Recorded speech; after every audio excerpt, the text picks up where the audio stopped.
Shalom, shalom, shalom, bien-aimés dans le Seigneur. Ce soir, nous allons poursuivre encore notre renseignement sur les miracles dans la Bible. Nous sommes en train de parler cette fois-ci des ingrédients du miracle, c'est-à-dire que des choses qui favorisent le miracle. Et mercredi, nous avons dit que la chose principale ou l'élément principal ou la condition sine qua non pour que nous puissions expérimenter le miracle dans notre vie, c'est d'avoir la foi. Voilà, une foi engagée, une foi active. Voilà, nous avons parlé de la résurrection de Lazare, comment est-ce que le Seigneur Jésus a ramené Lazare à la vie, en demandant à Marthe et à Marie que si vous croyez, vous verrez la gloire de Dieu.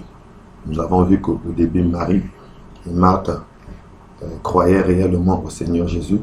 Ils croyaient que le Seigneur Jésus donnait la vie et que leur frère Lazare devait ressusciter au dernier jour. Et quand le Seigneur leur parlait, il ne leur parlait pas du dernier jour. Il leur parlait à l'instant même. Leur frère Lazare devait vivre. C'est pourquoi, à un moment, il leur a dit, ôtez la pierre. Mais Marie et Marthe on dit, Seigneur, ils sont déjà, car cela fait 4 jours qu'il est au tombeau. Jésus leur a dit, ne t'ai-je pas dit que si vous croyez, vous verrez la gloire de Dieu? Ne t'ai-je pas dit que si tu crois, tu verras la gloire de Dieu? Alors Marie et Marthe étaient obligés d'ôter la pierre. Donc le Seigneur a mené leur foi de dimension de la foi qui sauve, qui nous donne la vie éternelle, à la foi qui produit le miracle.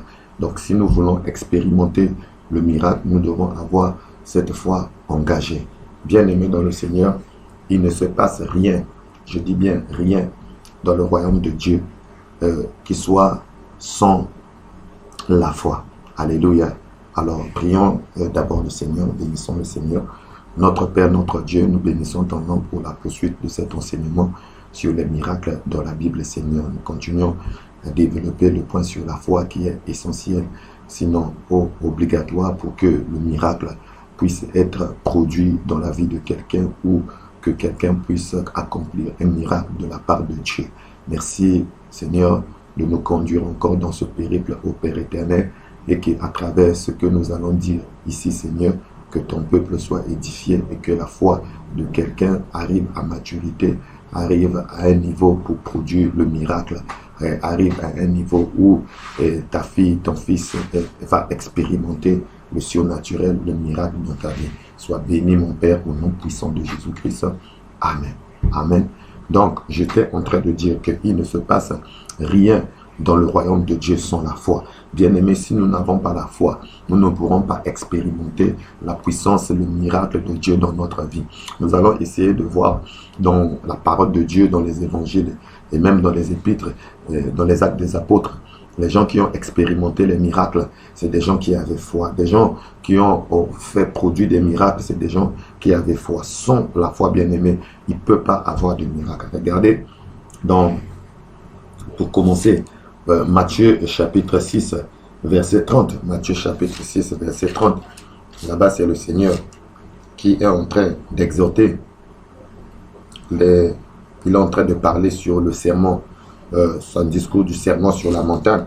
Matthieu chapitre 6, verset 30. Le Seigneur dit, si Dieu veut, si Dieu révèle ainsi l'herbe des champs qui existe aujourd'hui et qui demain sera jetée au four, ne vous revêtira-t-il pas à plus forte raison, gens de peu de foi? Ne vous inquiétez donc point et ne dites pas que mangerons-nous, que boirons-nous, que de quoi serons-nous vêtus. Vous voyez que ici le Seigneur Jésus, dans son discours sur le sermon sur la montagne, il est en train de tailler plusieurs choses. Alors ici, il touche le point des inquiétudes, des gens qui s'inquiètent de quoi ils vont manger, de quoi ils vont se vêtir, de quoi ils vont boire, de quoi, qu'est-ce qu'ils vont boire. Le Seigneur dit, ces choses-là, ce sont des païens qui le recherchent, mais pour vous, qui croyez, pour vous, qui m'avez suivi, pour vous, qui avez foi en moi, vous ne devez pas vous inquiéter de ces choses. Vous devez chercher premièrement le royaume des cieux et sa justice, et le reste de ces choses vous sera donné par-dessus. Alors le Seigneur leur fait un parallélisme en leur disant que si Dieu révèle les champs, voilà, à plus forte raison, nous les hommes, ne valons-nous pas nous ne sommes-nous pas plus importants que les champs. Dieu nourrit les oiseaux, il ne sème, il ne moissonne, mais cependant Dieu les nourrit. Alors nous, ne valons-nous pas plus que les oiseaux, gens de peu de foi. Ça veut dire que il y a une relation étroite entre la foi et avoir de quoi manger, avoir de quoi se vêtir, avoir de quoi boire, bien aimé. Ça veut dire que la foi, sans la foi, nous ne pouvons pas posséder ces choses-là. Quelqu'un qui a foi, il ne s'inquiète pas. Les inquiétudes sont le résultat du doute. Les inquiétudes, bien aimé, sont une démonstration que nous ne croyons pas, nous n'avons pas confiance réellement en Dieu. Plusieurs enfants de Dieu ont confiance en Dieu sur un certain nombre de points. Mais quand il arrive d'autres points, et ils n'ont plus confiance en Dieu, ils commencent à se poser des questions. Est-ce que le Seigneur a dit dans Philippiens chapitre 4 verset 6, ne vous inquiétez de rien, mais en toutes choses faites connaître vos besoins à Dieu. Donc tu ne dois pas t'inquiéter. Quelqu'un qui a confiance en Dieu, il ne s'inquiète pas. Quand il voit qu'il y a un besoin, il y a un manque, il a un Père, Dieu est notre Père, et il s'approche avec confiance auprès de ce Père-là, il lui présente son besoin. Alléluia. Et notre Père qui est dans les cieux nous répondra et nous accordera ce dont nous lui demandons. Il ne donne pas le serpent à son fils qui lui demande du pain. Alléluia. Donc il y a une relation étroite entre la foi, bien-aimée dans le Seigneur, et le miracle. Allons-y dans Marc chapitre 8 verset 13. Marc chapitre 8 verset 13. Ici la Bible dit, puis Jésus dit au centenier, va, qu'il te soit fait selon ta foi. Et à l'heure même, le serviteur fut guéri. Donc ici vous voyez qu'il y avait un souci avec un serviteur, le serviteur du centenier, un centenier romain, un militaire qui avait sous sa responsabilité ou sous son autorité son soldat. Donc il avait un serviteur qu'il aimait beaucoup et ce serviteur était malade. Alors quand il a appris que Jésus était arrivé, ce centenier est allé à la rencontre du Seigneur Jésus. Et quand il a vu le Seigneur, il a posé le problème au Seigneur que mon serviteur était malade. Alors le Seigneur a dit, je vais venir, je vais guérir ton serviteur. Le centenier a dit, tu n'as pas besoin que tu viennes chez moi à la maison, car je ne suis pas digne. Il se voyait comme un homme pécheur et qu'il n'était pas digne de recevoir le Seigneur dans sa maison. Donc là, on voit la foi de cette personne qui s'exprime par son humilité. Donc pour lui, il n'était pas digne. Quelqu'un qui a foi, à un moment, il s'humilie, il s'abaisse, il ne se voit pas digne d'avoir telle ou telle chose bien aimée dans le Seigneur. Il a dit que moi, je suis chef militaire. Quand j'ai un souci, j'ai des ordres, je donne des ordres. Je dis un tel fait ceci, un tel fait cela, sans pourtant que je ne puisse me déplacer, les choses se font. Alors toi, tu es maître, alléluia, tu es grand, tu es Seigneur.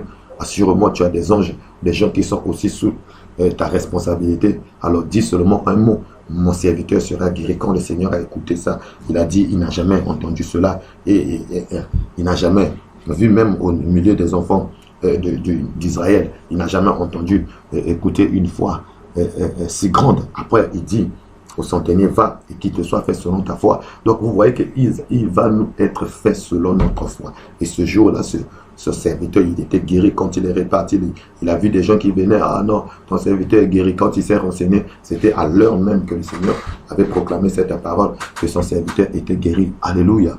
Alléluia. Donc vous voyez, bien aimé dans le Seigneur, il nous va être fait selon notre foi. Donc il te sera fait selon ta foi. Si tu crois que ton Dieu est juste capable de guérir les maux de tête, eh bien tu seras guéri que des maux de tête. Si tu crois que ton Dieu est seulement capable de te donner 1000 francs et pour acheter du pain, ben, il va te donner seulement 1000 francs, bien-aimés. Dieu est capable de tout. Il peut nous donner au-delà de nos attentes. Il peut nous donner au-delà de ce que nous pensons. Nous devons croire, nous devons faire confiance à Dieu. Quand tu vois les cieux, tu vois la terre, c'est Dieu qui a créé toutes ces choses-là, bien-aimés. Alors ce n'est pas ton petit pain que Dieu ne pourra pas te donner. Ce n'est pas ta maladie auquel Dieu ne peut ta maladie qui te terrasse, que Dieu ne pourra pas te guérir, bien-aimé. En parlant des bien-aimés qui sont à la quête du travail, à la quête du mariage, à toutes ces choses, bien-aimées, le Seigneur est capable de vous les donner. Alléluia. Ne regarde pas à ton âge, parce que l'âge, c'est Dieu qui fait toutes choses. Ton âge ne peut rien changer. Ton âge n'est pas une condition pour que tu aies telle chose. Ton âge ne pourra pas peut te dire que cela est trop tard. Mais sache-le bien aimé, dans le langage biblique, dans le langage du royaume de Dieu, trop tard, le vocabulaire trop tard n'existe pas bien aimé. Et avec Dieu, il n'y a jamais eu de trop tard. Et je vous avais parlé de la veuve de Naïm, alléluia, et la veuve de la ville de Naïm. Et c'était trop tard, ils partaient enterrés. Quand il y a eu collision des deux cortèges bien aimés, ce qui était impossible est devenu possible. Donc dans le langage de Dieu, il n'y a pas de trop tard. Abraham croyait que c'était trop tard parce qu'il avait déjà atteint l'âge il avait 100 ans. Il ne pouvait plus avoir 90 ans, il ne pouvait plus avoir d'enfants. Sa femme aussi avait l'âge, était déjà stérile et puis elle avait atteint l'âge de la ménopause. Comment avoir un enfant? Dieu, le Dieu de miracles, le Dieu El Shaddai, celui qui est tout puissant, source de vie, celui qui est capable de régénérer tes cellules qui sont devenues mortelles. Il peut ramener cela à la vie, redonner la vie à tes cellules mortelles, passer de la ménopause à la production, à la procréation, à la fécondité. Ce Dieu est capable de te redonner la vie, la vitalité, la force, et afin que tu puisses avoir encore des enfants. Cela est possible, mon frère, cela est possible. Ma soeur, crois seulement. Si tu crois, tu verras la gloire de Dieu. Il te sera fait selon ta foi. Parcourons encore, allons dans Matthieu chapitre 8, au verset 26. Matthieu 8, verset 26. Parlons de la tempête. Il leur dit, pourquoi avez-vous peur, gens de peu de foi? Alors, il se leva, menaça les vents et la mer, et il y eut un grand calme. Ces hommes furent saisis d'étonnement. Quel est celui-ci? Disait-il. À coup obéissent même les vents et la tempête. Ici donc les disciples étaient avec le Seigneur Jésus dans la barque. Il y a eu une tempête pendant que le Seigneur était en train de dormir calmement. Alors ils ont commencé à avoir peur.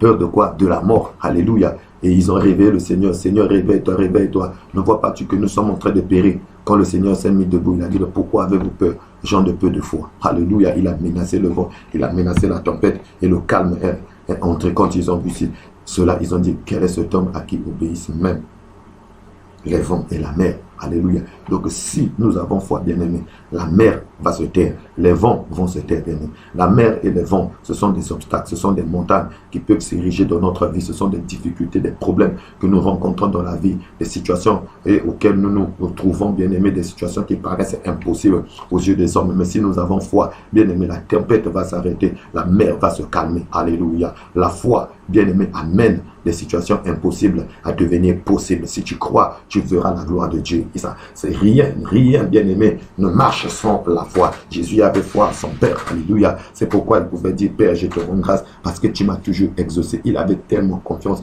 en son Dieu. Il savait que Dieu ne pouvait rien lui refuser, bien-aimé dans le Seigneur. Rien ne marche sans la foi. Rien dans le royaume de Dieu ne marche sans la foi. Matthieu plutôt chapitre 9, verset 2.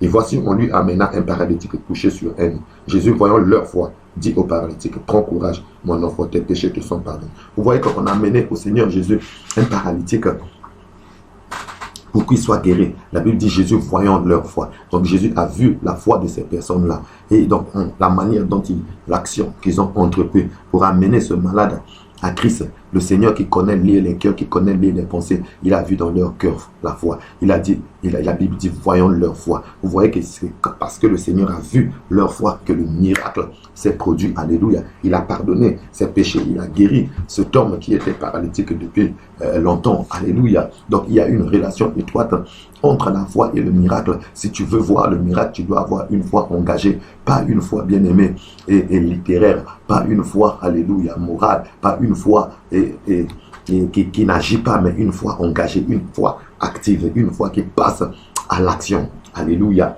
Matthieu chapitre 9, verset 22. Matthieu chapitre 9, verset 22. Jésus se retourna et dit, en le voyant, prends courage ma fille, ta foi t'a guéri. Et cette femme fut guérie à l'heure même. Donc ici, c'est cette femme qui souffrait de la perte de sang depuis 12 ans. Alléluia. Elle avait dépensé tout ce qu'elle possédait, tout ce qu'elle avait comme argent. Elle avait dépensé, elle avait rencontré des grands médecins bien-aimés. Mais lorsqu'elle n'a pas eu de solution, mais quand elle a entendu parler de Jésus, ayant entendu parler de Jésus, elle s'est dit au-dedans d'elle, si je puis seulement toucher le vêtement de cet homme, assurément je serai guéri. Et quand Jésus passait, cette femme est sortie de là où elle était. Donc sa foi est passée en action. C'était une foi engagée. Elle n'est pas restée dans sa maison pour dire, bon, ok, je crois que Dieu va me guérir, je crois que Dieu va me guérir. Mais ce qu'elle a résolu dans son cœur, c'est ce qu'elle a fait. Quand le Seigneur était en train de passer, elle a faufilé, bien aimé dans le Seigneur. Elle est allée toucher le vêtement du Seigneur.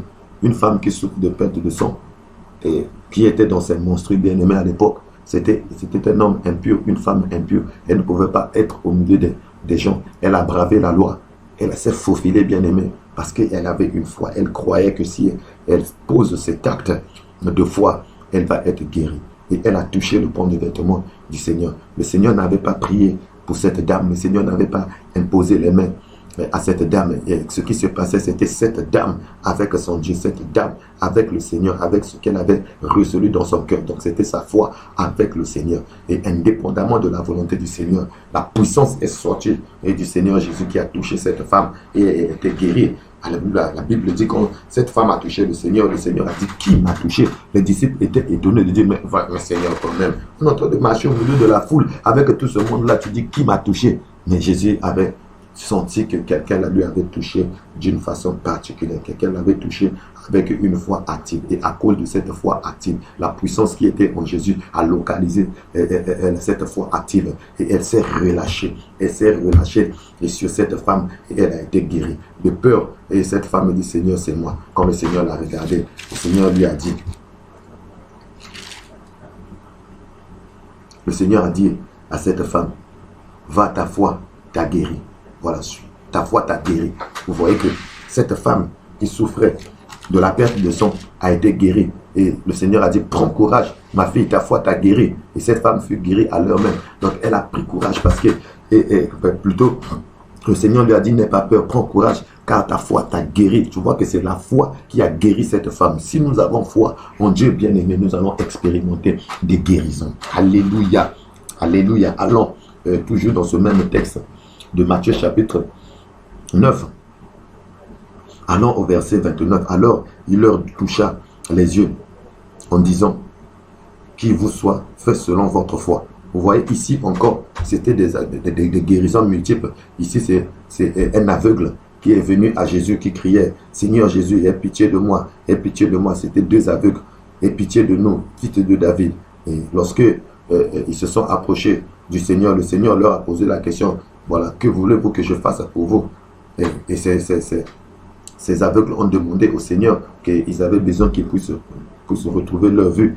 Et le Seigneur leur a touché leurs yeux. Il leur a dit, qu'il vous soit fait selon votre foi. Vous voyez que c'est selon la foi de ces aveugles-là que le miracle allait se produire. Donc la dimension de ta foi va déterminer la dimension de ton miracle. Plus tu as une grande foi, plus tu as un grand miracle.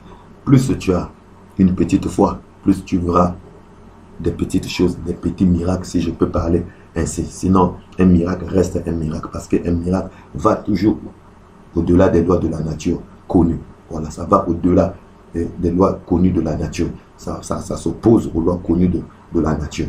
Donc, la dimension de ta foi, c'est celle-là qui va produire le miracle. Et l'étonnement de ton miracle et la grandeur de ton miracle dépendra de la dimension de ta foi. Donc, tu vas voir selon ta foi. Tu vas vivre selon ta foi. Si tu as la foi, tu verras. Il te sera fait selon ta foi. Là où tu es dans ta maison, là où tu es en train de m'écouter, en train de me suivre, bien-aimé dans le Seigneur, si tu as foi, je te dis maintenant, quelle que soit ta maladie, quel que soit ton problème, quelle que soit ta situation, tu reçois ton miracle maintenant au nom puissant de Jésus de Nazareth. Alors reçois ton miracle, qu'il te soit fait selon ta foi, que cette maladie te quitte définitivement, que cette situation trouve maintenant la solution au nom puissant de Jésus de Nazareth, que la paix que tu n'avais pas et disparaisse et que la joie, la paix entre dans ton cœur maintenant au nom de Jésus de Nazareth. Si tu crois à cette déclaration, bien-aimé, cela va arriver maintenant que je suis en train de parler. Reçois ton miracle, qu'il te soit fait maintenant selon ta foi, quel que soit ton problème. Si tu crois, dis Amen, Amen, Amen. Alléluia, Alléluia. Allons-y encore. Dans Matthieu chapitre 14. Matthieu chapitre 14, verset 31. Matthieu 14, verset 31. La foi. Nous voyons tous ces passages-là pour révolutionner ta foi, bien-aimé. Nous voyons tous ces passages-là, bien-aimé, pour que quelque chose se produise dans tes entrailles, que tu sois secoué dans tes entrailles et que tu puisses monter en dimension de foi. Matthieu chapitre 14, verset 31.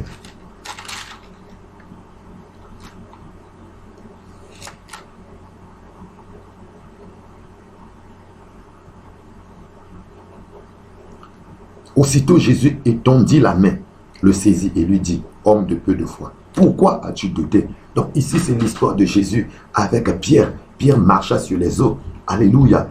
Donc pendant que le Seigneur exerçait le ministère, à un moment quand il a fini, il a demandé aux disciples de le précéder. Ils ont pris la barque, ils sont partis. Et Jésus, un peu tard dans la nuit, il a commencé à les rejoindre. Il marchait sur les eaux.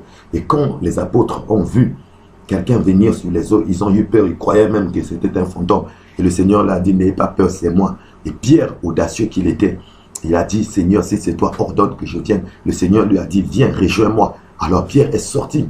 Vous voyez qu'il a eu confiance en la parole que le Seigneur a déclarée. Donc la foi active, c'est cette foi qui est basée sur la parole de Dieu, qui est basée sur la parole de Dieu, l'obéissance à la parole de Dieu, c'est-à-dire à ce que Dieu te demande de faire. Tu le fais et tu vois le miracle. Donc Pierre, aussitôt, il a cru à la parole de Dieu et il n'est pas resté passif. Il est passé en action. Donc c'est une fois engagé. Il s'est engagé. Il a commencé aussi à marcher sur les eaux. Vous voyez que pendant qu'il marchait sur les eaux, il s'approchait près du Seigneur. Mais à un moment, Pierre a regardé les eaux, l'agitation des eaux. Et il a commencé à douter. Est-ce que c'est moi? Est-ce que vraiment c'est moi qui m'a... Aussitôt quand il a commencé à douter, la Bible dit qu'il a commencé à s'enfoncer. Et le Seigneur lui a tendu la main pour le secourir. Il lui a dit, pourquoi as-tu douté? Vous voyez que quand il y a le doute, il n'y a pas de miracle. Aussi longtemps, bien aimé, que nous n'aurons pas, notre confiance ne sera pas ferme dans le Seigneur Jésus. Et bien aimé, nous n'allons pas expérimenter les miracles. La foi est la ferme assurance des choses qu'on espère. Une démonstration de celles qu'on ne voit pas. C'est-à-dire que ce que tu ne vois pas, tu te comportes comme si tu avais déjà la chose.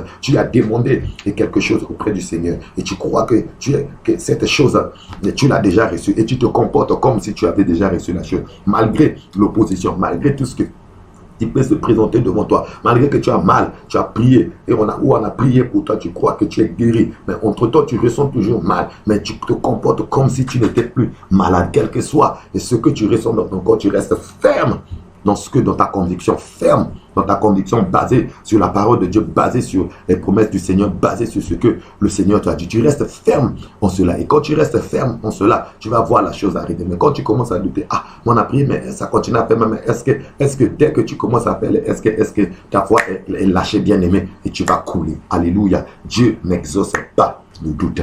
Dieu exauce la foi, une foi active. Et quand tu montres que tu as confiance, tu n'as pas peur. Si tu sais que tu ne vas pas te noyer, tu n'as pas peur, tu vas marcher. Pierre savait qu'il n'allait pas se noyer. Il a commencé à marcher. Mais pendant la marche, il a commencé à s'inquiéter. Donc la foi a besoin d'être pérenne. Une foi bien aimée, pérenne sur le temps. Donc une ferme assurance bien aimée. Tu dois être ferme dans ton assurance. Tu dois être inébranlable, ferme bien aimé, et faire confiance à 100% à ce que le Seigneur t'a demandé de faire. Donc sans cette foi bien aimée, tu ne pourras pas vivre le miracle. Tu vas avoir la vie éternelle pour entrer au ciel. Alléluia. Mais pour expérimenter la puissance de Dieu, pour expérimenter le surnaturel, des guérisons, des cancers, des maladies, pour voir des miracles extraordinaire, comme la Bible dit à l'égard de Pierre, à l'égard de Paul. Bien aimé, tu ne pourras jamais l'expérimenter. Oui, je parle à un enfant de Dieu qui aspire à servir le Seigneur. Je parle à un collègue serviteur de Dieu. Et dans ton ministère, et tu cherches des miracles. Crois, sois audacieux et pose des actes de foi. Et pose des actes de foi, bien aimé. Prie, la Bible dit, vous imposerez les mains aux malades. Les malades seront guéris. Pose les mains et crois qu'ils sont guéris, bien aimés. Le reste, ce n'est pas ton problème. C'est Dieu qui va le faire. Un jour, Marie, alléluia, a posé la question à l'ange. Mais comment cela va-t-il arriver? L'ange lui a dit que tu vas avoir un enfant. Marie a dit, mais je suis vierge, je n'ai jamais connu de femme, d'homme. Comment est-ce que cela va-t-il arriver? Le comment, ce n'est pas ton problème. Je l'ai toujours dit, le comment, ce n'est pas ton problème. Quand Dieu créait les cieux et la terre, toi, tu étais où? Quand il posait les fondations de la terre, tu étais où? Quand tu séparais les eaux d'avec les cercles, tu étais où? Quand tu créais la lune, tu étais où? Quand tu créais le soleil, tu étais où? Pourquoi poses-tu des questions? Comment cela va se faire? Le comment, ce n'est pas ton problème. Le comment appartient à Dieu. Toi, crois seulement que tu sois vierge, Crois seulement parce que tu vas être enceinte. Tu vivras le miracle de Dieu. Alléluia, alléluia. Dieu va te repositionner. Dieu va te placer. Et là où il veut que tu sois, crois seulement, bien-aimé. Si tu as les promesses de Dieu, Dieu t'a fait des promesses. Crois en ces promesses. Fais confiance à Dieu. Continue à prier, à rechercher la face de Dieu. Ça va arriver. Ça va arriver. Car celui qui a parlé est fidèle. Est fidèle. Appuie-toi sur sa parole. Lorsque tu t'appuies sur la parole, bien-aimé, tu vivras le miracle. Jésus est la pierre angulaire. C'est une pierre attestée. C'est une pierre éprouvée, bien-aimé. On peut la faire confiance. On peut faire confiance à cette pierre. Ceux qui s'appuient sur cette pierre ne seront jamais dans la confusion. Ils ne sont jamais dans la confusion. Appuie-toi sur le Seigneur Jésus. Appuie-toi sur la révélation de la parole de Dieu. Tu ne seras pas confondu, bien-aimé. Tu vivras le miracle. Le miracle. Le miracle. Pierre a douté. Il a cru. Et pendant qu'il croyait, bien-aimé, le miracle s'est produit. Alléluia. Et alléluia. Alléluia. Et je dis que ne doute point. Le miracle va se produire pendant que je suis en train de parler. Si tu as un problème, crois seulement. Et le miracle va se produire. Alléluia. Jésus est vivant. C'est l'année des miracles. Et chaque enfant du bon berger vivra un miracle. Même si tu n'es pas du bon berger, tu suis cette vidéo. Je dis que crois seulement. C'est une question de foi. Ce n'est pas une question de dénomination, mais c'est une question de foi. La foi dans le Seigneur Jésus. Si tu crois, bien-aimé, tu vivras le surnaturel. Tu vivras le miracle. Je prie que ta foi soit révolutionnée. Je prie que le Seigneur augmente ta foi. Je prie qu'il amène ta foi à une autre dimension afin que tu puisses expérimenter le miracle et que la gloire de Dieu puisse éclater. Et que ceux qui ne croyaient pas que Jésus est Seigneur, qui croient que Jésus est Seigneur, que ceux qui doutaient de la puissance de la parole, qui croient en la puissance de la parole, ceux qui croyaient que le temps des miracles est passé et qui voient les miracles, qui témoignent de la grandeur de Dieu, ceux qui ne croyaient pas, qui commencent à croire, ceux qui étaient encore incrédules, qui à travers ce miracle, que l'incrédulité tombe et que les gens viennent à Jésus, que tes parents viennent à Jésus, que ceux qui doutaient encore et qui se moquaient de toi, qui viennent à Jésus à cause de ce miracle. Et je le déclare dans ta vie au nom de Jésus, que le Père augmente ta foi, qui te prête même sa foi. Vous savez que la foi est un don, alléluia, de Dieu, alléluia. Il y a la foi, don de Dieu, bien-aimé. Que Dieu nous donne ce don, que Dieu nous prête sa foi à lui qui est un don, afin que nous puissions expérimenter des miracles, alléluia. Et tu vas l'expérimenter, je vais l'expérimenter, je les expérimente déjà, mais je vais voir plus que cela, je vais aller au-delà et de ce que je suis en train d'expérimenter déjà maintenant, alléluia. Matthieu chapitre 15, verset 28. Matthieu chapitre 15, verset 28. Alléluia. Alors Jésus lui dit, femme, ta foi est grande, qu'il te soit fait comme tu veux. Et à l'heure même, sa fille fut guérie. Donc ici, on parle de la femme cananéenne. Voilà, la femme cananéenne qui est venue voir le Seigneur. Son enfant qui était possédé par sa fille qui était possédée par un esprit. Voilà, elle était malade, bien aimée dans le Seigneur. Et elle était venue voir le Seigneur, lui a dit, il n'est pas venu pour... il est venu que pour les brebis égarées de la maison de Jacob. Alléluia. Le Seigneur, et il a dit au Seigneur, on ne peut pas, et plutôt le Seigneur lui a dit, on ne peut pas prendre le pain des enfants et donner aux chiens. Alléluia. Donc, c'est comme si le Seigneur avait traité cette femme de chienne. Alléluia. Mais cette femme, dans son humilité, elle faisait confiance au Seigneur. Elle savait que Dieu est bon, Dieu est amour et qu'il va donner. Il a dit, même les miettes, quand les enfants mangent à table, les miettes tombent, les miettes de pain tombent. Donc moi, Seigneur, j'ai besoin seulement de miettes là. Les miettes là peuvent guérir ma fille. Quand le Seigneur a entendu cela, il a dit, femme, ta foi est grande. Le Seigneur voulait juste éprouver la foi de cette femme-là. Et cette femme est restée ferme dans sa foi. Une foi engagée, bien aimée. La foi qui n'est pas engagée, dès qu'on rencontre les difficultés, on cède, on commence à se rétracter, on commence à dire, on commence à pleurer.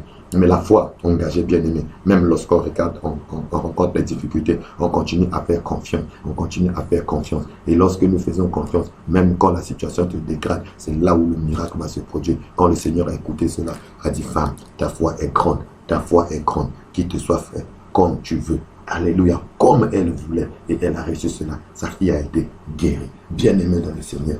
Et dans le royaume de Dieu, il n'y a que la foi. Il n'y a pas autre chose, sinon que la foi. Plutôt Matthieu, chapitre 16, verset 8. Alléluia.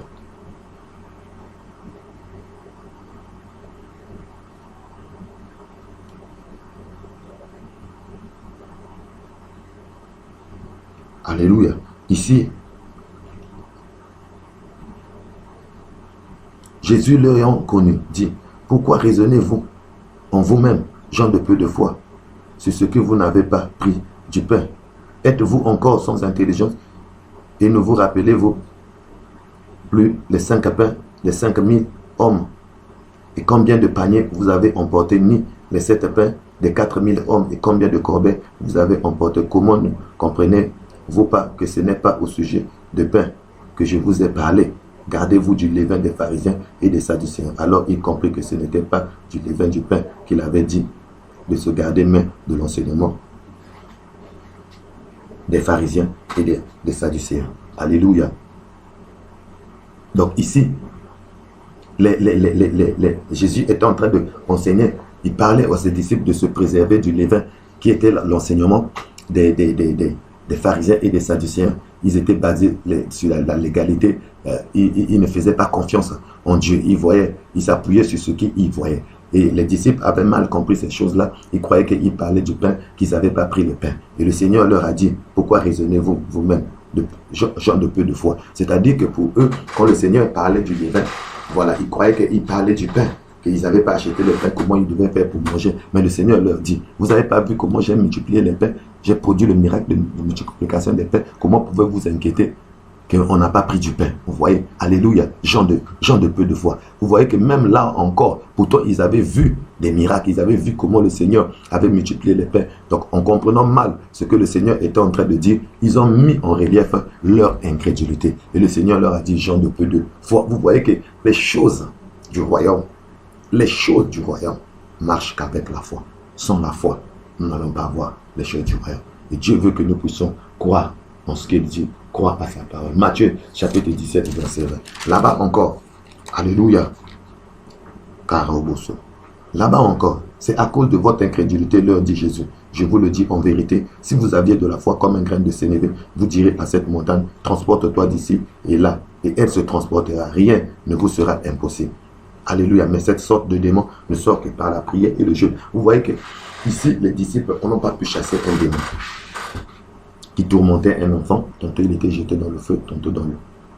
Et son père l'a amené au Seigneur, a dit que les disciples n'ont pas pu.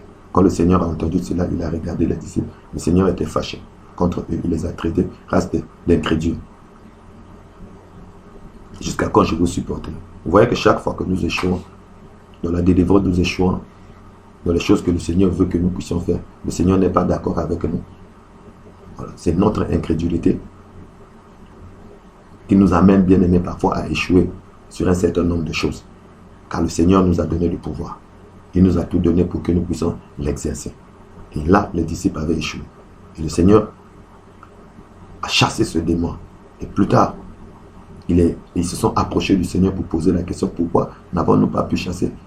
Il a dit, c'est à cause de votre incrédulité. Donc c'est à cause de leur manque de foi qu'ils n'ont pas pu chasser. Donc vous voyez, même pour chasser les démons, nous avons besoin de la foi. Chasser les démons, c'est un miracle, bien aimé. Commander un esprit, l'esprit ne sort pas. C'est des choses qui sortent du domaine du naturel, bien aimé. C'est un miracle. Mais nous devons avoir la foi nécessaire pour le faire. Vous voyez que les disciples ici avaient la foi. Mais leur foi n'était pas suffisante pour chasser sur cette catégorie de démons. Parce qu'après le Seigneur a dit que ce genre de démons ne sortent que par le jeûne et la prière. C'est-à-dire qu'il y a une catégorie de démons qui partent que par le jeûne et la prière. C'est-à-dire que le jeûne et la prière augmentent notre foi, nous donnent une qualité de foi, une dimension de foi qui va nous permettre de chasser ce genre de démons. Alléluia. Donc il y a des situations que tu pourras avoir la solution. Et si tu as une catégorie de foi, et cette catégorie de foi s'acquiert par le jeûne et la prière, par le jeûne et la prière. Donc nous devons être des hommes et des femmes qui jeûnent régulièrement afin de produire ce genre de miracle. Alléluia. Donc il ne se passe rien dans le royaume de Dieu sans la foi. Alléluia. Matthieu 21, 21. Nous allons finir cette partie. Matthieu 21, 21. Jésus leur répondit, je vous dis en vérité, si vous aviez de la foi et que vous ne doutiez point, non seulement vous feriez ce qui est fait à ce figuier, mais quand vous direz à cette montagne, ôte-toi de là et jette-toi dans la mer, cela se fera. Tout ce que vous demanderez avec foi par la prière, vous le recevrez. Donc tout ce que nous demandons à Dieu par la prière, nous le recevons, bien aimé. Le Seigneur avait parlé à ce figuier et qui ne produisait pas. Ils sont partis. Le lendemain, quand ils sont repassés par là, ils ont vu que le figuier était sec. Alléluia. Et les disciples étaient étonnés. Ah Seigneur, le figuier que tu avais maudit, le Seigneur leur a dit oui. Si vous avez de la foi et que vous ne doutez point, vous allez faire ce qui est arrivé à ce figuier. Et vous n'allez pas faire seulement ce qui est arrivé à ce figuier, mais vous allez dire à une montagne qui est devant vous de partir de là, et la montagne partira. Alléluia, alléluia, alléluia. Il y a un témoignage, papa Clotaire nous faisait, il y a une maman qui était venue à l'église, elle avait écouté la parole et on parlait de la foi. On a dit que si tu as une foi, comme un grain de sénévé, tu diras à cette montagne, ôte-toi de là, et la montagne partira. Et elle, pour venir à l'église, elle était habitée sur une montagne. Il y avait une montagne qu'elle devait escalader chaque fois. Elle devait escalader la montagne et descendre, donc ça la paumait. Et elle a dit, bon, aujourd'hui, là, je vais faire partie de cette montagne-là, comme ça, j'aurai un terrain plat et je vais commencer à marcher. Elle est venue, elle a parlé à la montagne. Toi, montagne, je t'ordonne au nom de Jésus, sors, quitte de là et pars, afin que moi, je puisse commencer à aller à l'église librement. Elle a passé la nuit. Elle a dormi. Le lendemain matin, elle a ouvert sa fenêtre pour regarder si la montagne n'était plus là. Quand elle ouvre la montagne, elle regarde et dit, ah, la montagne était toujours là. Elle dit, ah, je savais qu'elle devait toujours être là. Vous voyez qu'en disant que je savais que la montagne devait être toujours là, ça veut dire qu'elle ne croyait pas à la déclaration qu'elle avait faite. Donc, c'était une façon de dire seulement que sa prière-là n'était pas une prière avec foi. Bien aimé. Comme elle savait, ça veut dire qu'elle ne croyait pas, donc elle était en train de dire. Et c'est ce qui arrive à beaucoup d'enfants de Dieu. Ils citent les promesses de Dieu, mais ils ne croient pas réellement dans leur foi intérieure que ce qu'ils sont en train de dire va arriver. Et quand le contraire arrive, ils ne sont pas étonnés. Ils ne sont pas étonnés. Ils disent que je savais, j'ai souvent l'habitude de le dire, en parlant toujours de la foi. Vous avez un bien-aimé à l'église qui est malade. Alors vous allez le voir à l'hôpital. Vous priez, vous voyez son état, vous priez au nom de Jésus, vous déclarez les promesses de Dieu. Et sortant de là, vous rencontrez d'autres bien-aimés. Tu étais là-bas, ah oui, j'étais allé, mais comment le frère? Ah, vraiment, ce que vous voyez que tu viens annuler toute la prière que tu as faite. Donc tu as déclaré là-bas, tu as dit Seigneur, tu as dit dans ta parole que si nous croyons, tu as dit dans ta parole, mais tous ceux nous sommes guéris. Mais quand tu sors quand même, tu donnes un rapport tel que si on dit demain qu'il est mort, ne sois pas étonné. Vous voyez que même la prière qu'il a fait avec beaucoup de dynamisme là-bas, c'était une prière sans foi engagée. Alléluia. Quand on fait une prière avec une foi engagée, on est confiant, on reste ferme dans sa conviction, dans ce que le Seigneur dit, et on s'appuie sur ça, même si on voit que la condition de la personne est dégradée. Si nous avons la foi comme un grain de sénévé, nous allons dire à la montagne de partir. Si nous ne doutons point dans nos prières, les choses vont arriver telles que nous avons demandé au Seigneur. Alléluia. Alléluia. Tout ce que nous demanderons avec foi, nous allons le recevoir. Alléluia. Alléluia. Et le Seigneur, dans Luc chapitre 17, verset 5, vous voyez que les apôtres, ils ont dit au Seigneur, oh, Seigneur, augmente notre foi, vole au secours à notre incrédulité. Donc, ils ont vu que leur foi était petite, leur foi ne pouvait pas produire le surnaturel, ne pouvait pas produire les miracles. Alléluia. Donc, nous avons besoin que le Seigneur augmente notre foi, bien-aimé. Nous sommes arrivés à un moment où chacun de nous doit prier le Seigneur. Chacun de nous doit élever son niveau de foi à travers la prière, à travers les jeûnes, à travers la méditation de la parole de Dieu, afin que notre foi puisse augmenter et que nous puissions vivre le surnaturel. Tu es un enfant de Dieu. Tu veux voir, tu attends des choses de la part de Dieu. Mets ta foi en action. Tu veux accomplir des choses avec Dieu. Mets ta foi en action. C'est en mettant ta foi en action, bien-aimé, que tu vivras toutes ces choses. Alléluia. Alléluia. Alléluia. La foi est indispensable. Elle est indispensable pour le royaume. Elle est indispensable pour notre marche. Elle est indispensable pour posséder les choses du royaume. Excusez-moi. Si nous voulons avoir les choses du royaume, il n'y a pas autre chose que la foi. La foi. La foi. La foi. Alléluia. Alléluia. Dans Actes chapitre 14, verset 9, quand Pierre est arrivé et dans une ville, il a vu un homme qui était paralytique. Je pense pendant peut-être 6 années ou 7 ans. Aîné. Il a dit, aîné, le Seigneur Jésus te guérit. Mais la Bible dit que Pierre, voyant sa foi, il a dit, le Seigneur Jésus te guérit. Lève-toi et marche. Et ce aîné était guéri, bien aimé. Parce que Pierre a vu quoi? Il a vu la foi dans leur cœur. Dans le cœur de la personne. Voyant qu'il avait la foi pour être guéri. Alléluia. Donc nous avons besoin de la foi. Toi qui recherches la guérison, crois que ça va arriver. Toi qui veux voir les anciens, pour que les anciens prient pour toi par l'onction d'huile. Crois à cette prière, crois à cette imposition de main. Crois qu'à travers cette imposition de main, à travers cette onction d'huile, la guérison va arriver. Et tu vas voir cette chose arriver. Alléluia. Alléluia. Alors ce soir, je vais m'arrêter par là. Nous avons pris un certain nombre de passages bibliques pour montrer qu'il y a une relation étroite entre la foi et le miracle. Sans la foi, il n'y a pas de miracle. Si nous voulons vivre les miracles, si nous voulons expérimenter les miracles, nous devons avoir foi, pas autre chose. Alléluia, alléluia. Que le Seigneur vous bénisse. Alors dimanche, nous allons poursuivre toujours sur cette partie de la foi. Nous allons essayer de définir cette foi engagée. C'est quoi cette foi engagée? Et par des exemples concrets, nous allons essayer de montrer quelle est cette qualité de foi, quelle est cette foi engagée et quelles sont les personnes qui avaient cette foi engagée. Ils ont mis ça en action et ils ont vu la main de Dieu. Alléluia. Que le Seigneur vous bénisse. Seigneur, merci pour ton peuple. Merci pour tous ceux qui m'ont écouté ce soir. Seigneur, augmente la foi de tout un chacun. Augmente leur foi. Augmente encore ma foi aussi à moi. Augmente notre foi. Afin que nous puissions expérimenter des choses que nous n'avons pas encore expérimentées avec toi. Le Seigneur a dit lui-même dans Jean 14, 12 que si vous croyez en moi, vous ferez ce que j'ai fait. Vous ferez au-delà de ce que je fais parce que je m'en vais vers le Père. Seigneur, nous croyons que nous allons faire ce que tu as fait et même au-delà, Seigneur. Merci de venir au secours à notre incrédulité. Merci de venir au secours, Seigneur mon Dieu, à nos doutes, Seigneur. Que les doutes soient bannis dans nos cœurs, que la peur soit bannie, Seigneur, que les inquiétudes soient bannies, Seigneur. Donne-nous à avoir une foi engagée et que nous puissions poser des actes de foi pour expérimenter ta gloire. Sois béni, mon Père, sois béni, mon Dieu. Au nom de Jésus de Nazareth, je prie que tu vois la main de Dieu dans ta situation. Et je prie que ta confiance soit ferme et en la parole de Dieu, en la promesse de Dieu. Merci notre Père. Bénis ton peuple, bénis notre nation, le Congo.